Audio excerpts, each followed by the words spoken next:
Si le jeu était aussi complexe que ma thèse, je pense qu'il ne serait pas du tout amusant. Et je pense que le plus important, c'est que les gens s'amusent en faisant ce jeu. Moi, je m'appelle Brunel Archambault. Je travaille au CEA. J'ai commencé une thèse sur le sujet des bactériophages, des virus spécialisés dans le parasitisme des bactéries et dont on peut se servir pour combattre les infections bactériennes. Un virus, c'est un parasite obligatoire. Il est incapable de rien faire tout seul. Il est obligé d'infecter un hôte pour être capable de se répliquer. Dans mon cas, le virus avec lequel je travaille, il infecte exclusivement les bactéries. Donc du coup, il n'infecte pas les cellules humaines ou animales de quelque sorte. Et il est même spécialisé dans une certaine bactérie, souvent, donc à l'espèce, voire à la souche. Alors les virus, d'un point de vue humain, il y en a des gentils et des méchants.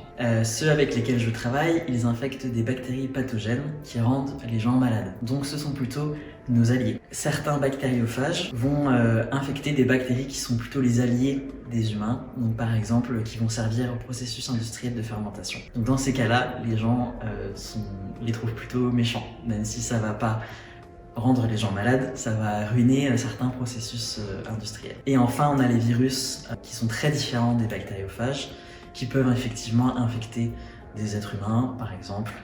On connaît évidemment le rhume, la grippe, la Covid, etc.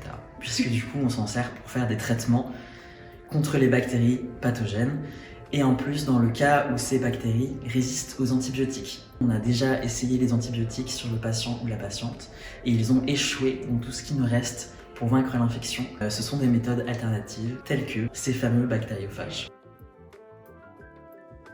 À l'heure actuelle, en Occident, la phagothérapie s'est déjà appliquée, mais c'est appliqué dans les cas dits compassionnels. Ça veut dire que le patient ou la patiente est déjà très malade, l'infection est très répandue, elle a résisté aux antibiotiques. Du coup, potentiellement, il ne reste que quelques jours à vivre à la personne. Du coup, il y a urgence. Et quand on fait appel aux phagistes pour trouver un traitement à base de phages, et il arrive que le traitement arrive trop tard pour la personne. C'est pour ça qu'il est important d'essayer de mettre au point un traitement le plus rapidement possible. Parvenir à faire un traitement au chevet du patient, c'est garantir le fait de lui proposer un traitement dans les quelques heures et donc d'avoir beaucoup plus de chances de sauver cette personne.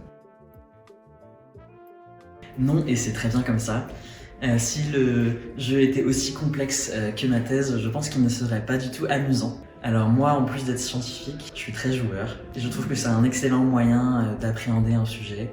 Pour moi, le but premier d'un jeu, c'est de s'amuser, c'est pas d'apprendre. Mais dans la foulée, si on peut apprendre des choses, c'est magnifique. C'est des personnes qui ont des compétences et des façons de travailler qui sont complètement différentes de ce que moi je connais. Alors j'ai la chance d'avoir une équipe avec 4 jeunes femmes qui sont très motivées, très volontaires, très investies, qui ont des compétences très complémentaires et c'est un plaisir de travailler avec elles. Je pense que c'est un très bon moyen d'éveiller la curiosité du grand public sur des sujets qui, au premier abord, sont vus comme inaccessibles. Que n'importe qui peut comprendre au moins une partie de n'importe quel sujet scientifique pour peu qu'il soit bien transmis. Et je pense qu'il est très important, surtout dans mon sujet, qui est un sujet de santé publique, donc qui va concerner chacun et chacune très rapidement, que les personnes soient en contact au minimum avec ce sujet, mais qu'au moins il leur soit familier, de façon à ce que ça leur fasse pas peur et que si ils ou elles ont envie d'en savoir plus, ça éveille leur curiosité à ce moment-là.